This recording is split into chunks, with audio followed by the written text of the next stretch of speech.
अरब spring के इन 3 बरसों में मिस्र ने क्या पाया और उसके सामने इस वक्त चैलेंजेस क्या हैं, एनालिसिस करेंगे चौधरी नोमान जफर साहब, एक्सपर्ट हैं इंटरनेशनल सिक्योरिटी के, farmer research fellow with Hudson institute Washington, और इस वक्त सऊदी अरेबिया से हमारे साथ हैं। नोमान, बहुत शुक्रिया आपका, आपने हमें ज्वाइन किया है। पहले इजिप्ट, ये सीरिया की सिचुएशन पे बताइएगा, ये जो जेनेवा कॉन्फ्रेंस है और 3 सालों की खाना जंगी में पहली बार ये 2 ग्रुप आपस में मिले, कितना हौसला अफजा है और कोई सूरत पैदा हो सकती है आपके ख्याल में जिससे शाम के हालात में बेहतरी आ सके या पीस की जानिब या ट्रांजिशन की जानिब आगे बढ़ सकें?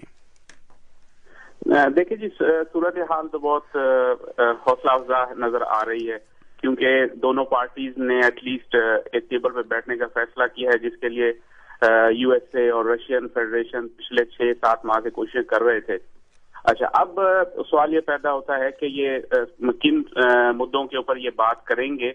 अब मसला ये है कि जो वेस्टर्न पावर चाहती हैं कि जो जेनेवा कम्युनिक था, यानी कि जिसको जेनेवा 1 कहते हैं, वो कहते हैं कि जो उसको इम्प्लीमेंट किया जाए।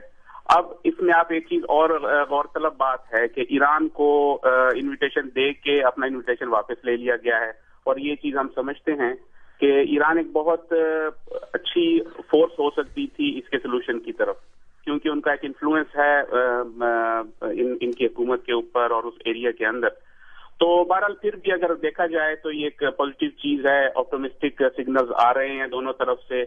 अब आगे देखिए कि दोनों जो बड़ी पावर्स हैं वो इसको किस तरह लेके चलती हैं। लेकिन नोमान, एक बात तो बड़ी और क्लियर है जिसमें आप ये कह सकते हैं कि पॉइंट ऑफ कॉन्फ्लिक्ट अपनी जगह पे इसलिए कायम है क्योंकि वेस्टर्न पावर्स ये चाह रही हैं कि वहां पे ट्रांजिशन के लिए कोई रास्ता निकाला जाए, जबकि सदर बशार अल असद, उनका फोकस ट्रांजिशन नहीं है। वो ये कहते हैं कि टेररिज्म है और इसको कैसे हैंडल किया जाना है। तो इसमें तो बज़ाहिर बहुत एक दूसरे से वो दूर खड़े हुए नजर आते हैं। जी, तजादात तो आपको बहुत सब नजर आएंगे। आप देखिएगा कि अगर जैसे मैंने यूएसए की बात की और जो 2 बड़े हैं इसमें यूएसए और रशियन फेडरेशन, उनको आप देखें क्योंकि वो ही पूरी कैंपेन को लेके चल रहे हैं।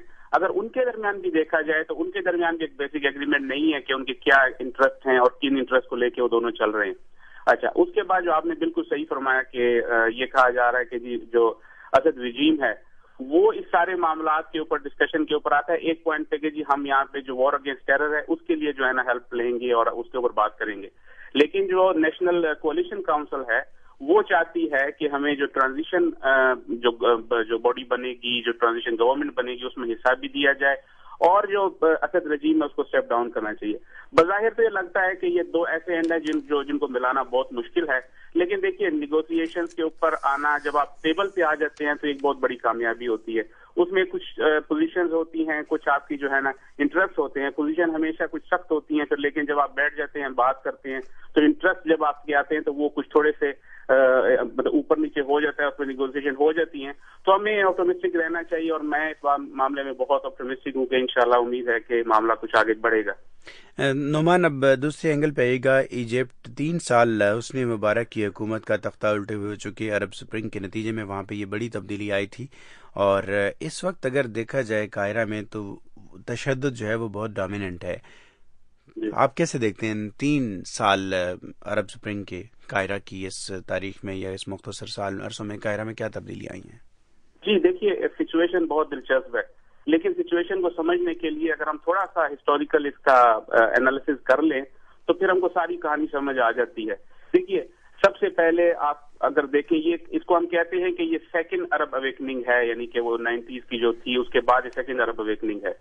अच्छा, अभी आप 1940s में या 50s के अंदर देखिएगा जब जमाल अब्दुल नासिर आए और उन्होंने जो है ना एक मूवमेंट शुरू की अरबाइजेशन के लिए, तो उस वक्त से लेके मतलब सारे जो मामला जैसे ही आगे बढ़े हैं तो आपने देखा होगा कि जो कॉलोनियल पावर्स के चुंगल से जैसे ही बाहर आए हैं तो बाहर आते ही इनको डेमोक्रेसीज नहीं मिली, इनको ऑटोक्रेसीज ने टेक ओवर कर लिया। अब आप देखिए, मतलब पूरे रीजन के अंदर देखिए ऑटोक्रेसीज थी 20, 25, 30 साल मुख्तलिफ ममालिक में रहे। अच्छा, इसके सामने अब आप देखें प्लूरलिज्म को जो है ना पनपने का मौका ही नहीं मिला ऑटोक्रेसीज के नीचे।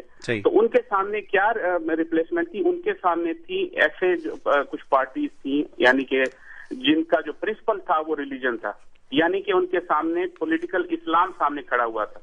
अब जैसे ही ये जो आप जिसको हम कहते हैं अरब स्प्रिंग कहते हैं, इसके नतीजे में जैसे ही ऑटोक्रेसीज को टॉपल किया गया है تو جو آلٹرنیٹو ہمارے پاس تھا وہ پولیٹیکل اسلام تھا. تو ان کے پاس یہ صرف کیپیسٹی تھی کہ ان کے پاس آرگنائز کرنے کی پاور بھی تھی اور گراس روٹ لیول کے اوپر آرگنائزیشن بھی تھی. تو اچھا جیسے ہی انہوں نے ٹیک اوور کیا آپ نے دیکھا 52% ووٹ لے کر مسٹر مرسی جو ہے نا کامیاب ہوئے اور انہوں نے اپنی حکومت بنا لی.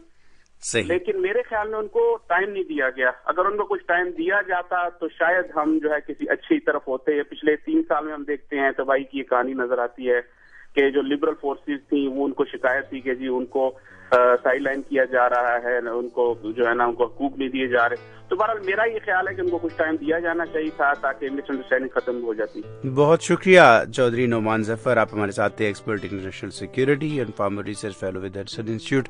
آپ نے ہمیں جوائن کیا, آپ کا بہت شکریہ, اور آپ سے بات ہوتی رہے گی مختلف ایشوز پہ.